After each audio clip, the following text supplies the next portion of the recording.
Voilà, bonjour à tous, donc je m'appelle Vincent Calvet, je suis virologue à la Pitié à Paris et je te laisse te Bonjour présenter. tout le monde, moi je suis Dr Al-Mustafa Maïga, je suis virologue à Bamako, voilà, à la faculté de médecine et de pharmacie. Voilà, vous êtes très courageux, hein. Alors, donc on a préparé en fait un petit quiz d'abord et puis ensuite on va discuter certains points de ce qu'on a marqué là. Très bien, donc aujourd'hui on a 3 questions. Les facteurs associés à la robustesse virologique d'un traitement antirétroviral.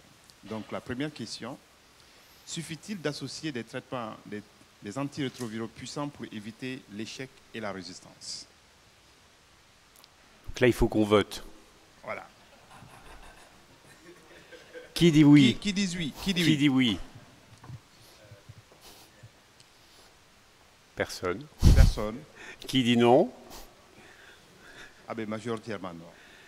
Bon, Très bien. continue. On continue. Deuxième question. Les caractéristiques virologiques d'une combinaison peuvent-ils influencer le taux d'échec d'une combinaison? Qui dit oui? Non. Majoritairement oui. Qui dit non? Ah, Très bien. tout le monde sait tout en fait. Ah ouais. Et la dernière question. Existe-t-il des différences de taux de sélection de mutation de résistance en cas d'échec de traitement? Oui? Oui. Non? Qui dit non? Bon, Très bien. eh ben, alors on va discuter maintenant un peu plus en détail tout ça. Alors la robustesse d'un traitement, donc c'est fonction de plusieurs choses, comme vous voyez ici. Alors je vais en parler un tout petit peu, puis après on va rentrer dans le détail avec Al-Mustafa. Donc vous voyez, on a plusieurs paramètres qui jouent, et c'est très important en fait de bien comprendre ça quand on choisit des traitements. Alors les premières lignes sont assez standardisées, vous le savez, mais les deuxièmes lignes et les troisièmes lignes le sont moins. Donc il y a le nombre de mutations nécessaires pour inactiver les médicaments, les caractéristiques pharmacocinétiques et pharmacodynamiques, la nécessité d'associer des molécules qui ne convergent pas vers les mêmes mutations, et il y a une discussion sur le type de traitement. Alors on y va. Alors, donc, la première question qu'on va poser, c'est le nombre de mutations nécessaires pour inactiver les antirétroviraux. Donc là, vous savez qu'il y a des très grosses différences entre les médicaments. Alors ça, c'est de mieux en mieux connu. Alors certains, depuis très très longtemps, on a des nucléosides comme le 3TC et le FTC où une seule mutation induit de la résistance d'emblée, c'est la mutation M184V. On a des anti-intégrases qui sont fragiles aussi. Ce sont des molécules puissantes mais très fragiles comme l'elvitegravir et le raltegravir. Et puis bien sûr on a la classe des NNRTI comme les favirenz et la névirapine qui sont des molécules très fragiles. Ensuite on a des molécules de résistance virologique, de robustesse virologique on va dire intermédiaire comme le tenofovir et l'abacavir, qui sont aussi des inhibiteurs nucléosidiques de la transcriptase inverse, mais qui sont plus solides. C'est plus difficile de faire de la résistance. Et puis on a les nouvelles anti-intégrases, qui sont le dolutegravir et le bictegravir, pour lesquels c'est plus difficile de faire de la résistance que pour le raltegravir et l'elvitegravir. Mais on peut arriver à en faire dans certaines conditions. On en discutera tout à l'heure. Et à l'autre extrémité du spectre, vous voyez ici, vous avez ce qu'on appelle les inhibiteurs de protéases qui sont boostés, donc, dont on augmente artificiellement les concentrations en ajoutant du ritonavir ou du cobicistate. Et donc ça, ce sont des molécules qui sont en fait les plus solides vis-à-vis de la résistance, puisqu'on sait qu'il faut sélectionner beaucoup de mutations en fait pour les rendre résistantes. Donc d'ailleurs, quand on voit bien les stratégies de l'OMS, on est en train progressivement de déplacer les premières lignes, de remplacer, vous voyez, les NNRTI qui sont ici par progressivement le dolutegravir qui est plus solide que les NNRTI.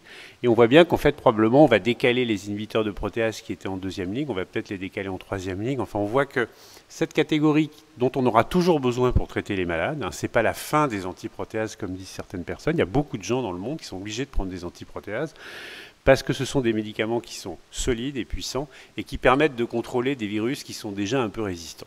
Voilà.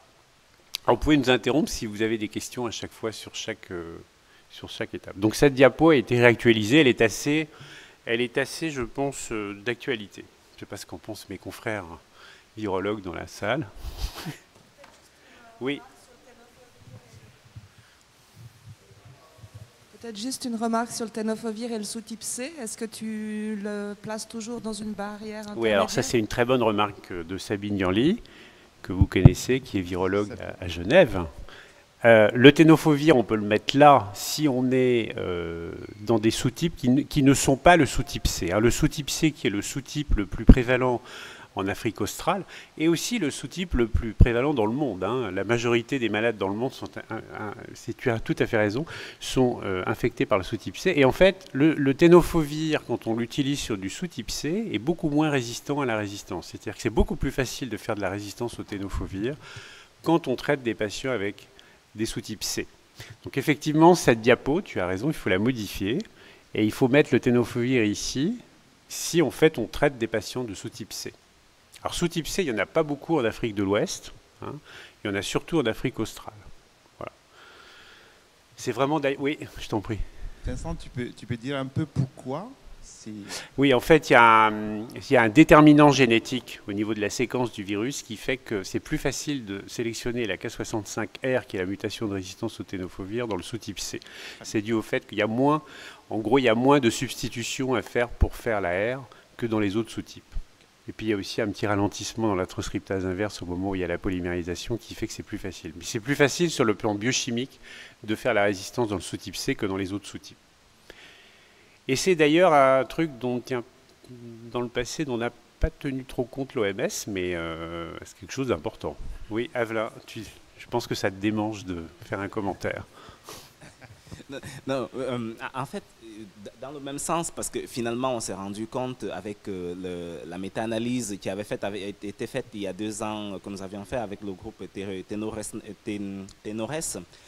qu'on avait, particulièrement pour les pays du Sud, une vitesse de développement de la K65R et de la résistance au téno qui était globalement plus élevée, même sans tenir compte seulement du sous-type. Donc, ce qui pose une question et qui demande qu'on surveille cela un peu plus pour le futur, maintenant que le switch vers le téno est presque acté dans tous les pays. C'est vrai que pour aller dans le sens d'Avelin, avant de passer la parole à Geneba, on raisonne beaucoup avec des données d'essais cliniques du Nord, et tu as raison, dans les travaux du Sud, où tous les patients ne sont pas forcément suivis avec des virémies, etc., il y a quand même globalement plus de résistance que quand on les suit avec des moyens virologiques. Geneba ? Merci Vincent. Ma question c'est surtout au niveau de la barrière génétique intermédiaire pour le dolutegravir. Parce que moi je le croyais plus robuste que ça. Je le mettais plutôt au niveau des IP. Est-ce que c'est surtout dû à une résistance croisée après l'utilisation de l'altegravir et de l'altegravir, ou bien c'est surtout dû à une, Alors, je sais pas, une barrière génétique? Non, mais c'est une très bonne remarque aussi.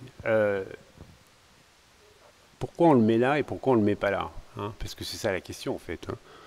Parce qu'on aurait pu s'attendre finalement que de l'UT et BICT soit ici avec les inhibiteurs de protéase boostées. En fait, pourquoi on le met là plutôt en ce moment, c'est que parce que quand vous faites des monothérapies d'inhibiteurs de protéase boostées et quand vous échappez au traitement, en général, vous n'avez pas de mutation de résistance. En revanche, quand on fait des monothérapies de dolutegravir, on sait que quand ça échappe pas toujours, hein, mais on va dire que ça échappe dans 20%, 25% des cas, on sait qu'à ce moment-là, on va faire des résistances au dolutegravir.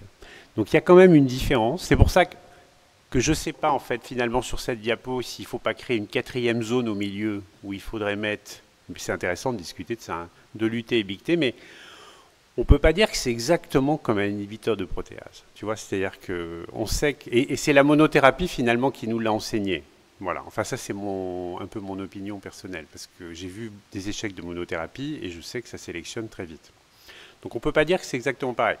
Tout l'enjeu qu'on va avoir tous, c'est comme le dolutegravir se déploie en première ligne dans les pays du Sud, ça va être justement de bien étudier et d'accompagner ça pour voir est-ce qu'on va se retrouver avec une combinaison très solide qui finalement nécessitera pas tellement de suivi, peut-être un suivi allégé tous les 2 ans, etc. J'en sais rien. Ou alors, pour l'instant, dans les essais du Nord où on fait 2 inhibiteurs nucléosidiques plus de dolutegravir, Au moment de l'échec, il n'y a pas de résistance.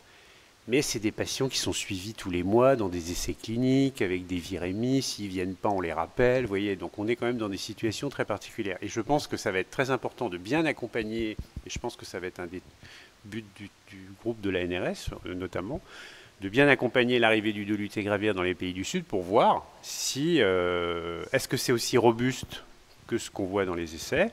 Et si ça l'est un peu moins, à ce moment-là, il faudra qu'on adapte les guidelines pour du suivi de patients. On ne pourra pas se contenter de faire une fois tous les 2 ans. Enfin bon, je sais que tout ça, ça va être à discuter. Et je pense qu'il faut qu'on surveille ça de façon très sérieuse bientôt. Oui, Aliou. Merci. Par rapport au tenofovir, est-ce que vous placerez le TAF dans le même... Ouais, alors ça, c'est une très bonne question. Il n'y a que des super questions ce matin. Vous voyez, on a fait une diapo pour l'instant.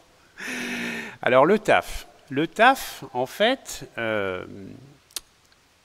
sur le plan biochimique, on sait que quand on donne du TAF par rapport au TENO, par rapport au TDF, l'ancienne formulation, la concentration finale de dérivés triphosphorylés, quand on donne du TAF, est 4 fois supérieure à celle du tenofovir. Donc on pourrait s'attendre à un effet virologique supérieur.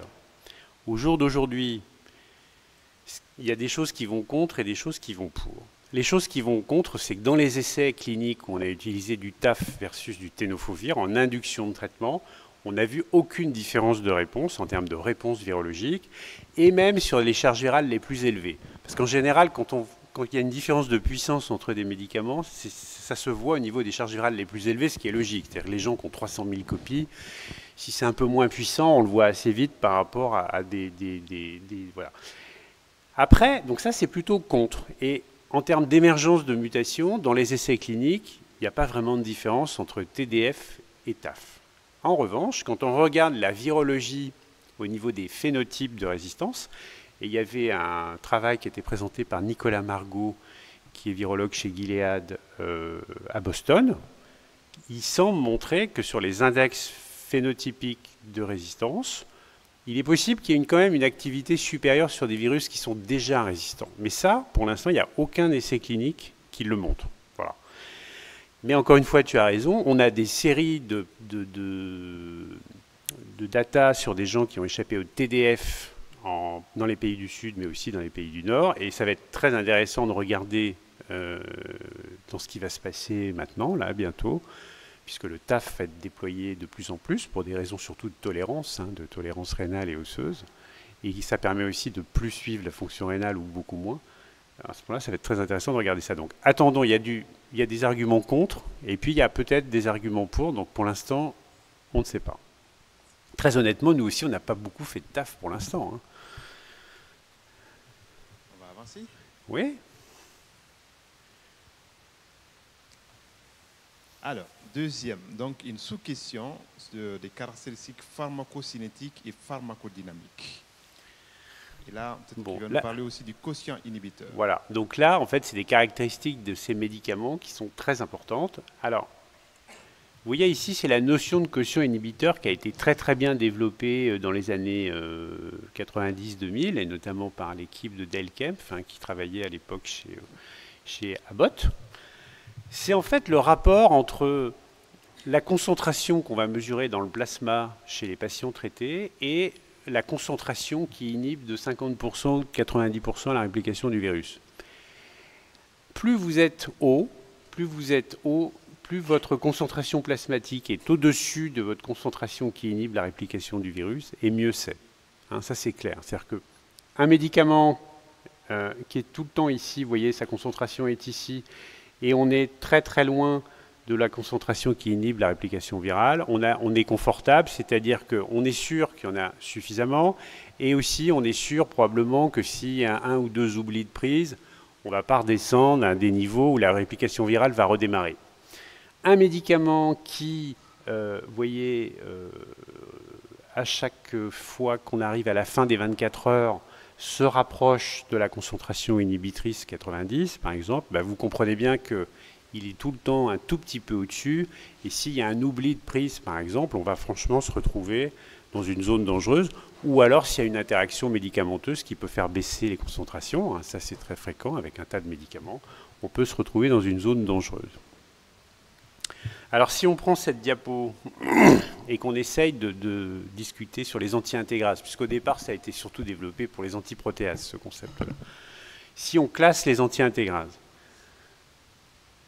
celles qui sont au-dessus, là, où la concentration est toujours au-dessus, à des très hauts niveaux, etc., etc., vous mettez lesquelles? Est-ce que le dolutegravir, il est au-dessus, là? Il est toujours à une concentration très au-dessus des CI50 et des CI90. Ouais, hein, le dolu, il est tout le temps au-dessus, il est très très au-dessus des concentrations nécessaires pour bloquer la réplication virale. Le bictegravir, c'est pareil, hein, c'est très proche comme molécule, c'est ce qui est en train d'être développé par la compagnie Gilead. Si on prend le raltegravir maintenant, le raltegravir, non, effectivement, le raltegravir, chaque fois que vous vous éloignez de la prise du médicament, la concentration baisse et on se retrouve dans des zones qui sont proches de la zone d'inhibition. Donc le raltegravir, ce n'est pas tellement un médicament qu'on va pouvoir se permettre d'oublier pendant 2 ou 3 jours. Si on prend l'elvitegravir qu'on va utiliser de moins en moins, hein, c'est clair, c'est un anti-intégrase boosté, donc lui aussi il est au-dessus, vous voyez, il est très au-dessus parce qu'en fait il est boosté par le cobicistate. Il est beaucoup plus fragile sur le plan du nombre de mutations, mais en revanche il est boosté. Ça vous donne une idée, est-ce que vous pouvez ou pas oublier, alors c'est pas bien d'oublier de prendre des traitements, hein, on est tous d'accord, mais ça vous donne une idée de la pardonnance du traitement. Hein, par exemple, vous voyez, des molécules qui ont une très longue demi-vie et qui ont des quotients inhibiteurs élevés, il y a des recherches en ce moment, vous savez, chez nous et bientôt chez vous aussi, est-ce qu'on peut prendre 4 jours sur 7, 5 jours sur 7 des combinaisons? Vous voyez bien qu'on ne va pas trop les faire avec celles qui ont tendance à s'écrouler très vite parce que peut-être que 3 jours d'interruption de médicaments, c'est quelque chose qui n'est pas bien. Donc en fait, ça, c'est des concepts qui sont toujours d'actualité, hein, qui ont été créés il y a longtemps, mais qui sont toujours valables. Petit commentaire, quand vous avez un virus qui est déjà résistant, donc la CI50 et la CI90, vous savez, elle augmente, hein, et donc vous voyez, votre quotient inhibiteur, il est moins favorable puisque votre virus résistant, il est là, ici, il est plus, la CI50, elle est montée plus haut que le virus qu'on dit sauvage ici. Wild type, ça veut dire sauvage, ça veut dire sensible.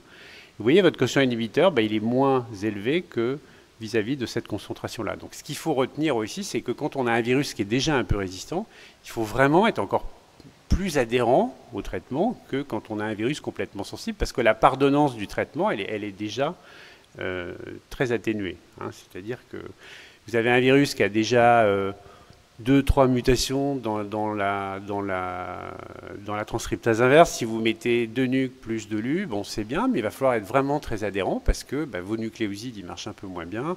Et le dolutegravir, il est là tout seul avec des nucs qui sont un peu mous, quoi. Voilà.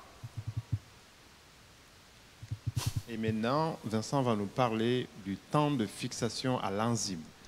Voilà, donc ça c'est aussi un paramètre très important. Alors vous voyez ici, en fait le temps de fixation à l'enzyme, c'est combien de temps le médicament va rester fixé sur la cible. Hein. Donc ça c'est très important probablement, et vous allez voir que c'est probablement un des trucs les plus importants. C'est une fois que le produit est fixé, combien de temps il va rester collé sur la cible. Vous voyez ici, quand vous prenez les antiprotéases qui sont ici, vous avez emprénavir, atazanavir, je vois pas très bien, mais je crois que c'est tipranavir. Et vous voyez ici au-dessus, vous avez en vert le darunavir. Donc vous voyez ici, une fois que le produit est fixé, ici c'est le temps de dissociation. On voit qu'en fait, une fois que cette anti-intégrase est fixée sur la protéase, cette antiprotéase est fixée sur la protéase, on voit qu'elle se décroche pratiquement plus. Évidemment, c'est un truc important. Hein. C'est pour ça que le darunavir est probablement la meilleure antiprotéase actuellement sur le marché. Parce que c'est une antiprotéase qui est plus solide vis-à-vis de la résistance, et aussi à cause de ces propriétés-là, qui d'ailleurs sont probablement en relation avec ce qu'on vient de dire aussi sur la résistance. Donc évidemment, ça va pardonner plus un oubli de traitement aussi. Hein. Le fait que vous soyez fixé plus longtemps sur la cible, évidemment, si on arrête de prendre le traitement, ça va être plus solide. Et si on prend les anti-intégrases, là aussi, il y a des très grosses différences. Hein. Vous voyez ici, les anti-intégrases de première génération sont ici. Vous voyez ici qu'avec raltegravir, en jaune et Elvitegravir en vert, bah, vous voyez, ça se décroche assez vite. Hein, vous voyez, la durée est en heures ici. Vous voyez, au bout de, par exemple, 20 heures, bah, l'Elvitegravir, il n'y a plus d'Elvitegravir qui est fixé sur l'enzyme. En revanche, vous voyez ici, en bleu, vous avez le dolutegravir, le dernier arrivé. Bah, vous voyez que c'est beaucoup plus long, hein, pour dissocier le médicament de la cible. Bon, ça aussi, évidemment, c'est intéressant, puisqu'on imagine bien que en cas d'oubli, en cas de non-prise de traitement, eh ben, ça va rester beaucoup plus longtemps sur l'enzyme. Donc ça aussi, c'est un facteur. Vous voyez, il y a à la fois la longueur de la demi-vie plasmatique et aussi le temps de fixation à l'enzyme. C'est un peu un double verrou, finalement. Voilà, donc vous voyez bien que les nouvelles molécules, en général, sont plus intéressantes que les anciennes. Donc maintenant, on va chercher à savoir la nécessité d'associer des molécules qui ne sélectionnent pas les mêmes mutations de résistance. Ouais, alors ça c'est important dans le choix des combinaisons qu'on essaye d'utiliser. Alors qu'est-ce que ça veut dire? Ça veut dire que si vous faites une trithérapie, il faut ne pas associer dans votre combinaison des molécules qui font les mêmes mutations de résistance. Pourquoi? Bah parce que si vous associez des molécules qui font les mêmes mutations de résistance, quand vous échappez au traitement, les 3 médicaments poussent vers la même sélection de mutations. Donc effectivement, vous n'avez pas le bénéfice de la trithérapie qui est de couvrir des souches différentes qui n'ont pas les mêmes mutations de résistance. C'est-à-dire que quand vous êtes en trithérapie, bah, si vous résistez à une molécule, vous en avez encore 2 qui marchent. Hein, c'est surtout pour ça en fait, qu'on a fait des trithérapies. Je reviendrai dessus après avec le modèle mathématique. Voilà, donc c'est un petit exemple. Ici, c'est un essai qu'on avait fait en France, mais il y avait aussi un essai à CTG aussi qui avait été conduit exactement avec la même combinaison. C'était une combinaison de nucléosides qui associait abacavir, tenofovir, 3-TC. On avait l'idée à l'époque de se dire, on veut plus d'inhibiteurs de protéase, on essaye de se débarrasser, des inhibiteurs NNRTI qu'on n'aimait pas trop à l'époque, de première génération. Donc finalement, on s'était dit, on va faire ça, comme ça, ce sera free-only, il n'y aura pas de contraintes alimentaires, etc. Bon, en fait, ça a été très mauvais, les résultats. On a eu beaucoup d'échecs et on a eu beaucoup de résistance. Et dans l'essai ACTG, c'était pareil. En fait, c'est des essais qui ont été arrêtés en cours de route parce que c'était mauvais, les résultats. Et qu'est-ce qui s'est passé? Eh ben, en fait, on a vu une sélection extrêmement rapide de ces 2 mutations que vous connaissez bien, une mutation K65R, une mutation 184. Pourquoi? Bah parce que la K65R, elle inactive les 3 molécules, hein, le 3-TC aussi hein, est inactivé par la K65R, il ne faut pas l'oublier. Et la 184V, elle inactive le 3-TC qui était dans la combinaison, mais vous savez qu'elle inactive aussi en partie l'abacavir. Donc vous voyez, vous vous trouvez dans une situation où il n'y a rien qui peut rattraper l'autre, vous voyez, en gros. Bon. Alors ça, c'est important, on a mis du temps à comprendre ça, et en fait, on a vraiment compris ça quand on a fait ce genre d'essai. Un autre exemple, c'était un essai dont notre directeur de la NRS de l'époque était investigateur principal. Alors ça fait longtemps, hein, vous voyez, parce que D4T, DDI, sur le plan tolérance, pour ceux qui manipulent les antirétroviraux depuis longtemps, c'était pas terrible, mais à l'époque, on ne savait pas que c'était pas terrible. Hein, donc on faisait cette combinaison. Ces 2 médicaments, en fait, étaient très toxiques, hein, pour ceux qui ne les ont pas connus. Et on les utilise quasiment plus. Hein. Donc on faisait D4T, DDI et efavirenz, qui est un bon médicament que vous connaissez, bien sûr, puisque vous l'utilisez aussi. Là, on a eu en fait aussi, on a été obligé d'arrêter cet essai en cours de route.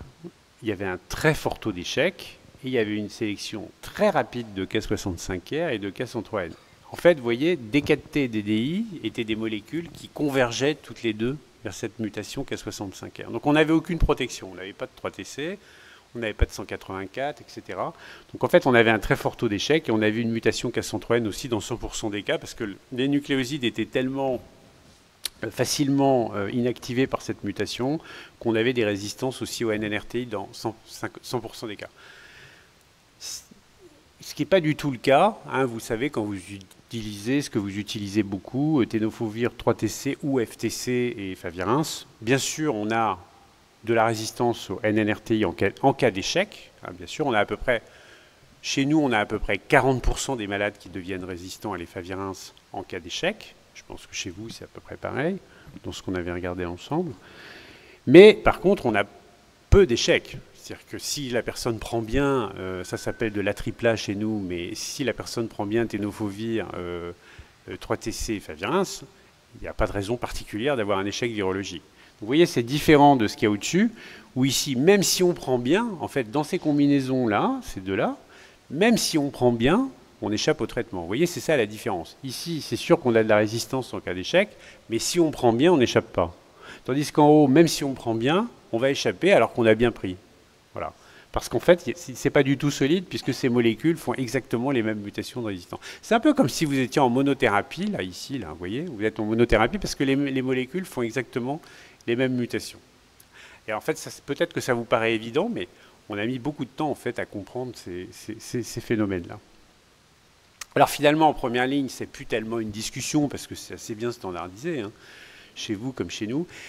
Mais ça va peut-être le redevenir plus on va avancer dans les lignes, parce que malheureusement, on va avancer un peu partout dans les lignes. Il faudra se reposer ce genre de questions historiques quand on va faire des traitements de rattrapage pour certains échecs. Vous avez des questions sur ces choses-là? Non? Oui? Vas-y, vas-y. Merci, bonjour. Moi, j'ai une question par rapport à la K65R qui inactive le TDF. Parce que généralement, dans les traitements en cas d'échec de première ligne, chez les patients co-infectés avec l'hépatite B, on reconduit, et on garde le TDF. Et souvent, avec le darunavir, on dit le 3TC va booster le darunavir et qui a une petite effet de la mutation M184 avec le 3TC boost le darunavir. Donc je voulais savoir cette inactivation de la K65R sur le TDF le rend aussi inactif pour l'hépatite B. Pourquoi on garde ou bien il garde son efficacité quand même? Ouais, c'est très important, bien sûr. Donc, effectivement, un certain nombre de malades vont échapper à cette combinaison, alors 3TC ou FTC, c'est pareil, hein, en faisant une K65R. Plus ou moins une 184, ça dépend des dossiers, mais enfin souvent, au bout d'un moment, il y a les deux. Hein. Et effectivement, vous êtes obligé de garder dans les lignes d'après le tenofovir si le patient est co-infecté pour l'hépatite B. Bon, ça, on est quasiment de toute façon obligé de le garder. Alors, est-ce qu'il y a une activité résiduelle en fait du tenofovir dans ces cas-là, même quand il y a une K65R? Alors, si vous regardez sur un plan strictement phénotypique, quand il y a une mutation 184, la mutation 184, elle hypersensibilise le virus au tenofovir. Alors ça, c'est très très bien démontré. Hein. Quand vous avez une 184, le virus est plus sensible au tenofovir que quand vous n'avez pas de 184. Quand il y a une K65R avec une 184, il est probable qu'il y a quand même encore une activité résiduelle du tenofovir parce qu'il y a cette 184. De toute façon, chez ces patients, vous êtes obligé de maintenir le tenofovir pour l'hépatite B, hein, qui est un autre virus et qui évolue de manière indépendante, pour lequel il y a très peu de résistance au tenofovir, je crois que c'est très rare. Donc effectivement, l'idée qu'on garde le tenofovir pour l'hépatite B, de toute façon, c'est indispensable pour l'hépatite B. Est-ce qu'il y a une activité résiduelle du produit, puisque c'est ça la question qu'il y a derrière sur le VIH? Probablement, il y en a une. Alors, ça ne peut pas être aussi puissant que quand il n'y a pas la mutation, mais on imagine qu'il y a une activité résiduelle. Alors, avec le TAF, c'est la même discussion. Je crois que c'était Aliou qui posait la question tout à l'heure. Ce qu'on ne sait pas aujourd'hui, c'est ce qu'il y a une activité résiduelle plus importante qu'avec le DTF ou pas. Voilà. Mais ça vous oblige à le laisser. On peut quand même tabler sur le fait qu'il y ait quand même une certaine activité résiduelle. Je ne sais pas ce qu'en pensent mes collègues, les autres collègues virologues. Kumba.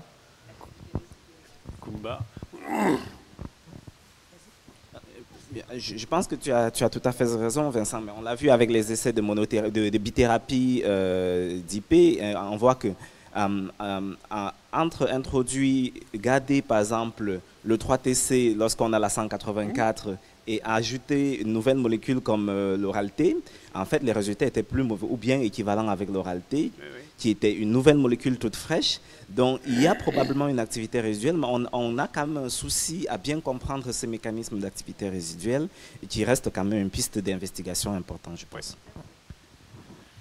C'est pour ça d'ailleurs qu'il faut qu'on... Merci.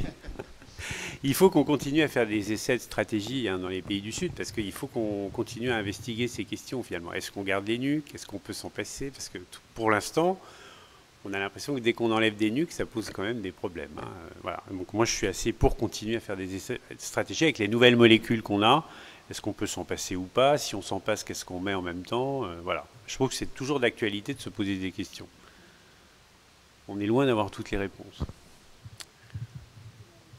Alors, la trithérapie versus bithérapie. Donc la question qui demeure toujours. Alors, si on reprend les travaux initiaux qui ont été publiés par John Coffin dans Science en 1995, qui avaient été présentés surtout au moment du congrès de Vancouver, pour ceux qui s'en souviennent, c'était il y a 22 ans, mais certains d'entre nous étaient au congrès de Vancouver. J'ai des photos de Sabine. On était quasiment à la plage à l'époque, mais bon, on travaillait moins. Donc vous vous souvenez, c'est un bon modèle pour expliquer les choses en fait. Quand vous regardez la probabilité d'avoir un virus résistant à un médicament, d'accord ? Vous savez que chaque fois qu'il y a la réplication du virus, chaque fois qu'un brin sort de la cellule, il a au moins une mutation sur le génome, puisqu'il a un taux de mutation qui est à peu près de 1 10 puissance 4, et il y a le génome fait 10 puissance 4 de longueur. Donc on sait qu'à chaque fois qu'il y a un génome qui est produit, il y a au moins une mutation par rapport au génome parental. Pour ceux qui veulent, je leur enverrai les diapos. Donc ça veut dire que dans l'organisme, chez un sujet qui n'est pas traité, il y a plein déjà de virus qui sont déjà résistants à un médicament. Par exemple, quelqu'un qui est traité, il a plein de virus déjà qu'on la K65R, il a plein de virus qu'on la 184, il a plein de virus qu'on la 263, qui est la mutation de résistance au dolutegravir, il a plein de virus qui ont tous ces trucs-là, naturellement. On n'a rien fait, mais il est déjà rempli de virus qui sont déjà résistants à un médicament. Quand vous regardez la probabilité d'avoir un virus résistant à 2 médicaments, là, vous voyez, elle est beaucoup plus faible. On passe à 10-8, à 10-10. Donc là, on est dans des chiffres qui sont beaucoup plus élevés. C'est-à-dire qu'on se dit, on a probablement des virus résistants à 2 médicaments qui préexistent chez quelqu'un qui n'est pas traité. Mais vous voyez, on est quand même dans des zones beaucoup, beaucoup plus basses. On est de 1000 à 10 000 fois plus bas que des virus qui sont résistants à un médicament. Quand vous regardez la probabilité d'avoir un virus résistant à 3 médicaments, alors bien sûr tout ça c'est si ces médicaments ne font pas les mêmes mutations, c'est ce qu'on a vu tout à l'heure. Et bien vous voyez là vous arrivez à des probabilités qui sont extrêmement basses de 10-12 à 10-15. En sachant qu'il ne faut pas oublier, vous vous souvenez, c'est la petite phrase en dessous, ça ne marche pas très bien le pointeur ici, que chaque individu non traité produit à peu près 10 puissance 9 à 10 puissance 10 virions par jour. Donc une fois qu'on a dit tout ça, en fait on voit bien que sur le plan théorique, quand on fait des trithérapies, vous voyez, on est sûr à peu près de couvrir tout le spectre des virus qui sont déjà un peu résistants, puisque mathématiquement, vous voyez que on n'aura quasiment jamais de virus résistants aux 3 qui vont préexister. Donc si vous foutez une trithérapie avec des molécules qui ne font pas les mêmes mutations de résistance, vous êtes normalement quasiment sûr que ça marche à tous les coups s'il prend le traitement. En revanche, vous êtes sûr aussi quand vous voyez ce modèle que quand vous faites de la monothérapie simple, ça ne va pas très bien se passer. C'est ce qu'on a fait au début quand il y avait du développement d'antiviraux. On faisait des monothérapies de 3TC, des monothérapies de machin, ça durait 3 semaines. Puis vous voyez, la bithérapie, on est dans une zone intermédiaire. C'est-à-dire qu'on est dans une zone où probablement ça va marcher le plus souvent, mais il est possible que certains patients aient déjà des virus avec les 2 mutations. Vous voyez, donc on est dans une zone qui est plus expérimentale, on va dire.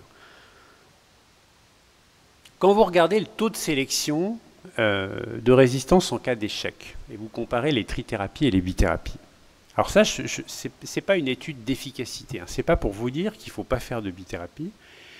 c'est pas pour vous dire que les bithérapies ont plus d'échecs que les trithérapies, mais c'est simplement pour regarder ce qui est sélectionné en cas d'échec. Hein, voilà. Mais c'est une information, je pense, qui est importante pour les cliniciens. Bah, vous avez les trithérapies classiques, 2 nuques plus non-nuques. Bon, bah, vous voyez, ça c'est chez nous, on doit avoir 45% de résistance aux non-nuques en cas d'échec et un peu de résistance aux nuques. 2 nuques plus IP, c'est très faible, hein, vous voyez, c'est comme d'habitude, c'est quasiment 0.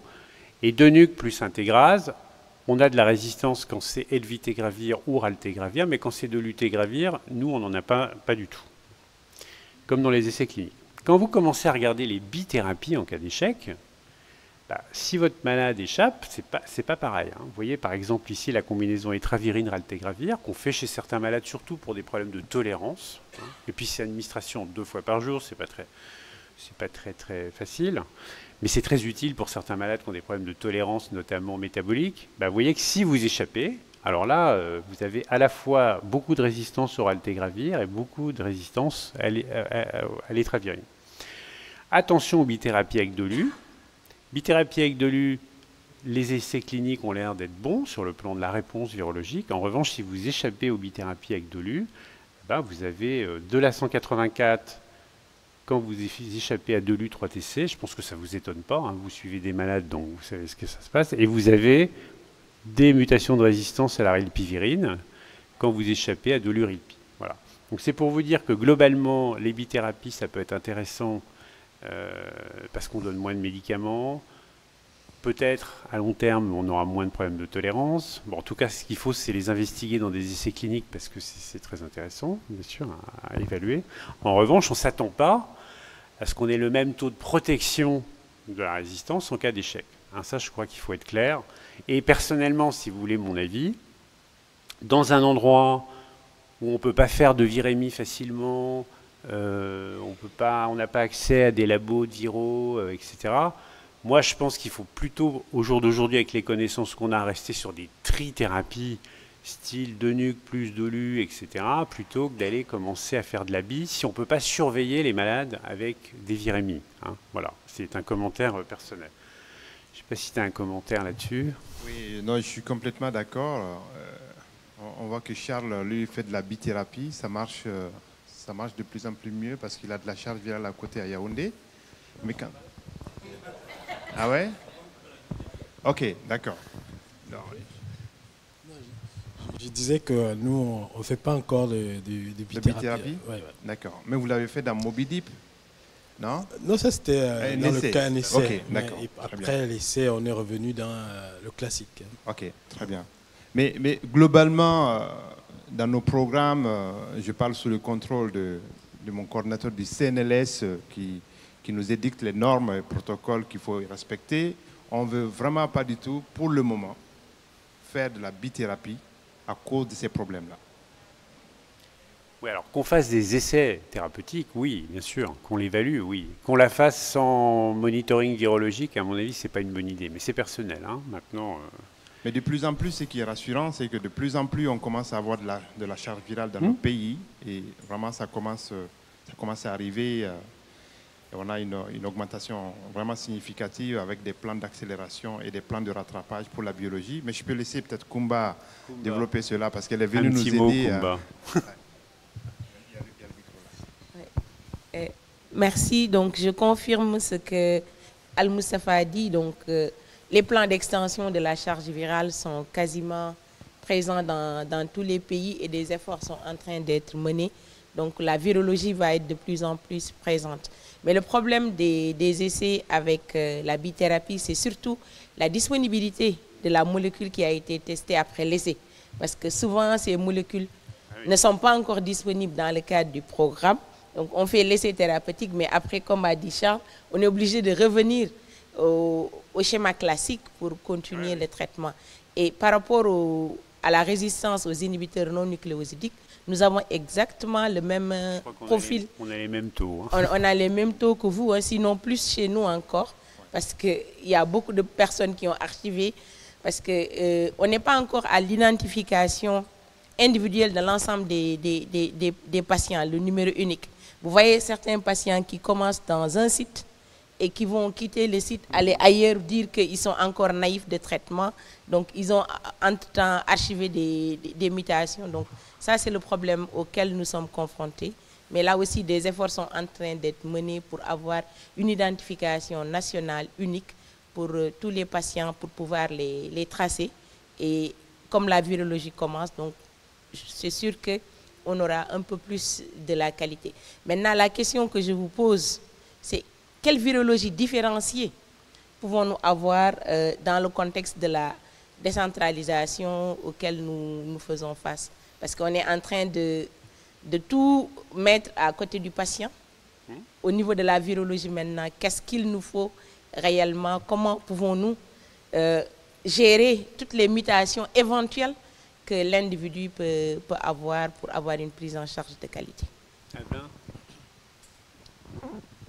Merci Koumba. Mais, par rapport à ta question, et pour revenir sur le débat sur la bimonothérapie, je pense la bilatrithérapie, et je pense que pour les patients qui initient la première ligne, par exemple au sud, et peut-être même aussi au nord, la bithérapie, pour le moment, n'est pas vraiment ce vers quoi on va. Par contre, pour des stratégies de maintien, une fois qu'on a le succès virologique, c'est un peu dans ce cadre que ces essais de bithérapie, pour le moment, sont les plus intéressants. Et ici, on veut associer, on veut faire un peu le bénéfice entre un traitement qui va permettre de conserver, de garder ce succès virologique et l'allègement thérapeutique qu'on aimerait offrir aux patients. Et je pense que la limite pour le Sud, pour le moment, reste le fait qu'on est plus dans un cadre de santé publique globale que de traitement à la carte où il reste encore difficile pour le clinicien de regarder au cas par cas et chez quel patient je peux proposer. Mais je pense que les stratégies de bithérapie peuvent, dans ce contexte-là, être aussi bien utilisées au Sud que c'est le cas dans les pays du Nord. Ouais. Mais je vous encourage à faire des essais, hein, parce que, bien sûr, ce que je dis, c'est je ne le ferai pas en dehors des essais. Voilà. Mais ce qu'il faut aussi ajouter, c'est que de plus en plus, on favorise quand même des combinaisons à fixe dose, et c'est ce qui fait qu'on favorise vraiment les trithérapies. Oui, de plus en plus, on a des fixes doses bi, mais voilà. Oui, c'est sûr que, de toute façon, la bi, ça se développera que quand il y aura des fixes doses, parce que sinon, ça ne sert vraiment à rien. Hein. Enfin, je sais pas. Alors, une petite discussion sur les seuils. Alors, vous savez, il y a les seuils, à combien on dit que c'est un échec virologique. C'est une vieille discussion. Nous personnellement, la première fois qu'on a fait des virémies et qu'on a mis des... On a démarré avec des seuils à 10 000 à l'époque, hein, pour ceux qui s'en souviennent en BDNA. Puis on est descendu progressivement. Puis là, maintenant, on est à 50 copies dans la plupart des pays d'Europe, en fait. Hein. Alors, cette discussion, elle est importante, mais elle est compliquée parce qu'elle dépend probablement des molécules qu'on utilise. Avec des molécules très solides, on peut probablement déclarer qu'un échec virologique, c'est à plus de 500 copies, ou moi je dirais que c'est un peu cette zone-là. Avec des molécules fragiles, bah, vous êtes forcé de raisonner autrement. Et actuellement, je trouve que le débat est un peu uniforme, c'est-à-dire qu'on a tendance à dire bah, c'est ce seuil-là qui définit l'échec virologique, alors que quand on a l'habitude de suivre des patients, on sait qu'en fonction de la molécule qu'on utilise, bah, si vous avez 300 copies avec un inhibiteur de protéase boostée, vous n'êtes pas très inquiet. Si vous avez 300 copies avec du raltegravir, vous commencez à vous poser des questions. Alors voilà, regardez, c'est l'illustration de ça. C'est un travail qu'a fait Sidonie Lambert-Niclot sur les CENIT 001. Vous voyez, c'est des échecs dans des combinaisons où il y a du raltegravir. Et vous voyez ici, c'est la virémie au moment de l'échec. Hein, 60 copies, 85 copies, 140 copies, 192 copies. Vous voyez bien que déjà là, le virus est capable de sélectionner des mutations de résistance. Le raltegravir est une molécule fragile. Hein, c'est dans la classe, je vous ai montré tout à l'heure le petit schéma, dans la classe des molécules très fragiles. Donc cette discussion de seuil, je pense qu'il faudra qu'on la reprenne quand on va avoir les nouvelles stratégies. Vous aurez d'abord probablement du Dolu, après des stratégies de relais, etc. Mais je pense qu'il va falloir se poser la question, et c'est pour ça qu'il faut continuer à générer des données en fait, au moment de l'échec, chez vous aussi. J'ai un échappement à 300 copies sous 2 nucs plus Dolu, est-ce que je suis résistant ou pas? Et une fois qu'on aura beaucoup de data de ce genre-là, on pourra fixer le niveau où on dit attention, warning, il y a peut-être un problème. Hein. Et en fait, finalement, il n'y a pas assez de données qui sont générées avec ce type d'analyse en fonction du niveau de rebond. Est-ce que j'ai ou pas quelque chose? Est-ce que finalement, si je prends 2 NUC plus 2 LU à 500 copies, ben, j'en ai pas, donc je ne suis pas obligé de changer le traitement tout de suite. Je peux renforcer l'observance et maintenir le même traitement. Et ça, je parle si on n'a pas de test de résistance. Hein, et continuer comme ça. Ou est-ce que 500 copies, quand on a 2 NUC plus 2 LU, c'est un problème? Moi, j'en sais rien, j'ai pas beaucoup de data là-dessus. Vous voyez, donc en fait, il faut continuer à ce qu'on travaille tous ensemble sur cette discussion du niveau de rebond et le fait ou pas qu'on ait sélectionné des mutations. Hein, parce qu'on ne peut pas se contenter de dire c'est tel seuil, point pour tout le monde, pour toutes les lignes. Ça va pas du tout. C'est pas que ça va pas du tout, mais il ne faut pas qu'on raisonne comme ça après. Il faut vraiment qu'on génère des données pour savoir. J'ai un rebond, par exemple, vous voyez ici, donc nous on a fait énormément d'études sur ce médicament, le raltegravir. Tu as participé aussi, Sabine, notamment on a fait un papier où il y avait 600 échecs au raltegravir et on a débobiné tous les niveaux de rebond de charge virale et la présence ou l'absence de mutation de résistance. On voit bien que jusqu'à 200 copies, on va dire qu'on a, je ne sais plus, je ne me rappelle plus des chiffres, un tiers des malades qui ont des mutations. Dès qu'on est au-dessus de 200, ça commence à... Il y a beaucoup de malades qui ont des mutations de résistance. Bon, ça, c'est pour le RALT. Donc, vous voyez, c'est ce genre de données qu'il faut qu'on ait, parce qu'après, pour les cliniciens, ils ont un rebond, il n'est pas très élevé, ils ont une molécule solide, ils savent qu'ils peuvent peut-être faire un renforcement d'observance et continuer avec le même traitement. Il y a des combinaisons, vous avez 1500 copies sur raltegravir, vous êtes quasiment sûr que votre raltegravir est mort. Donc vous voyez, c'est important et c'est des données. Le niveau de rebond universel pour toutes les combinaisons, ça ne veut pas dire grand-chose. Bon, ça c'est personnellement mon opinion, mais... Moi, je pense que j'aimerais bien avoir l'avis de mes collègues au Sud, parce que nous, on a quand même d'énormes problèmes avec ce seuil de 1000 qui est recommandé par l'OMS, et toutes nos données d'échecs sont basées sur ce seuil de 1000. Tous les tests de résistance qu'on doit faire chez des patients spécifiques, là où il en existe, on le fait pour des échecs de deuxième ligne, si ça existe, on le fait à 1000. J'aimerais bien avoir l'avis des uns et des autres, parce que pour pouvoir générer des données en dessous de 1000 dans nos pays, ça va être compliqué, parce qu'on est dans une approche de santé publique. Si je peux me permettre, Al, je pense que le seuil de 1000, mon point de vue, c'est que c'est un seuil qui était plus pragmatique et dépendait aussi de l'évolution des guidelines. On est parti de 10 000 à 5 000, ensuite de 5 000 à 1000. Et il est probable qu'il évolue. Il y a quelques travaux qui sont en cours de réalisation pour essayer de voir, voilà, est-ce qu'entre au-dessous de 1000 au sud, on a des mutations de résistance. Les études sur les échantillons assez limités qui ont été testés montrent qu'on a de la présence des profils de mutations, même très complexes.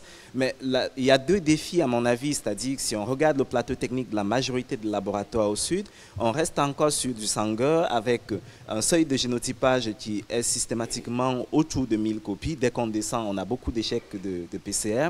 Ça, c'est le premier défi à relever. On peut le relever dans le cadre de la recherche. Dans le cadre du suivi de routine, ça reste aller en dessous de 1000. Voilà, il faut se poser la question. Maintenant, le deuxième problème, je pense qu'on ne peut pas que rester virologique. On peut également, au niveau de la clinique, et c'est là où la charge virale, on revient toujours à la charge virale, pour un clinicien qui observe sur le moyen terme l'évolution de la charge virale de son patient, finalement, le seuil de 1000, est-ce que ça signifie grand-chose? Si c'est qu'il y a de cela 2 semaines, son patient était en dessous de 50 copies. Donc, c'est un peu, à mon sens... Kumba? Oui, je suis tout à fait d'accord avec ce qu'Avelin a dit, mais l'autre problème auquel nous sommes confrontés, c'est le rythme de suivi. Dans nos pays, c'est 1 fois la charge virale par année, et parfois aussi, l'individu peut rester 2 ans sous un schéma thérapeutique sans suivi virologique. Ce qu'il faut vraiment, c'est essayer de voir, et là, c'est l'OMS peut-être qui peut aider, parce que nos pays suivent les recommandations de l'OMS et essayer de rapprocher, je la regarde, essayer de rapprocher le rythme de suivi pour qu'on puisse avoir des points virologiques assez rapprochés pour être proactif. Parce que si c'est 1 fois l'année, 1 fois tous les 2 ans, c'est sûr qu'on va passer à côté de beaucoup de personnes qui auront des mutations de résistance. Oui, c'est-à-dire que quand on entend les virologues parler, c'est comme si on avait des virologues à tous les points de consultation. Parce que c'est là le problème. On n'est pas assez nombreux, nous. On est clinicien, on a besoin de l'avoir virologique pour décider, mais le problème c'est qu'on ne l'a pas. Et la question c'est 1000 copies, c'est la décision pour changer le traitement. Et c'est ça qu'il faut faire la différence entre la décision de l'efficacité du traitement et le point de changement de traitement. Parce qu'il faut que le message passe bien, que lorsque c'est déjà supérieur à 50 copies, il y a un problème. Même s'il ne faut pas changer immédiatement le traitement. C'est ça la nuance qu'il faut faire. Et c'est le message qu'il faut faire passer. Et moi, j'ai un patient qui était inférieur à 50 et qui recommence à repliquer. Si j'ai la chance d'avoir la charge virale, si je renforce l'observance, je reprends, il va redevenir indétectable. La question c'est, est-ce que j'ai la possibilité d'avoir cette charge virale au temps T? Parce que c'est là toute la question, c'est la difficulté qu'on a sur le terrain. Donc moi je pense que... Et la question aussi, c'est cette interprétation que le clinicien donne à son malade. C'est ça le gros problème. Même les malades qui sont indétectables vont revenir détectables parce que le clinicien a dit que ça va, parce qu'on a baissé le bras, on ne lui fait plus le renforcement d'observance parce qu'on dit que ça va. Parce qu'on remarque que c'est tous ces patients qui étaient indétectables, qui redeviennent détectables parce qu'on ne s'en occupe plus, on croit que tout va bien. Par là. Là. Merci, je suis de OMS, donc... Très bien. je peux dire qu'est-ce que nous faisons. Mais non, c'est très bien que vous avez cette conversation parce que nous avons la même conversation chez nous. C'est vraiment que le niveau à 1000, c'était descendu à 10 000, à 5 000, à 1000 parce que c'était à ce moment-là où on peut avoir le changement de outcomes comme la mortalité et la morbidité. Donc, entre 500 et 1000, on n'a pas eu le même niveau d'expérience, d'évidence. Et donc, maintenant, il faut qu'on gagne l'information que vous avez. On va revoir ça en 2018 pour l'update de 2019.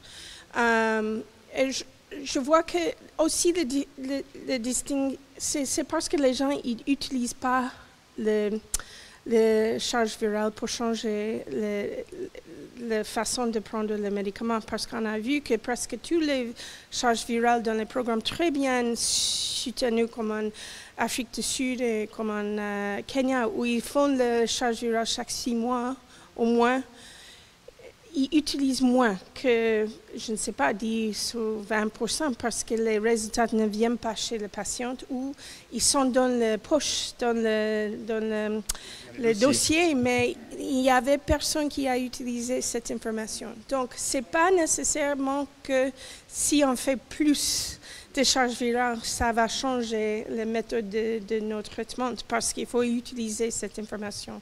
Aussi, on a vu que presque 50% qu'on a une intervention d'adhérence, ça peut être mieux après. On peut avoir une charge virale indétectable avec le support d'adhérence. Donc, ce n'est pas chaque charge virale qui est en eau, il faut changer le traitement. Donc, quand vous avez 21 à 30 millions de personnes sur le traitement, on ne peut pas faire exactement comme ça avec chacune. Il faut penser de la santé publique aussi, comment on peut mieux faire ça à l'avenir. Mais je suis complètement d'accord avec toi.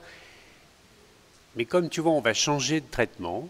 Là, on va passer probablement de plus en plus au dolutegravir, qui est plus solide que les NNRTI.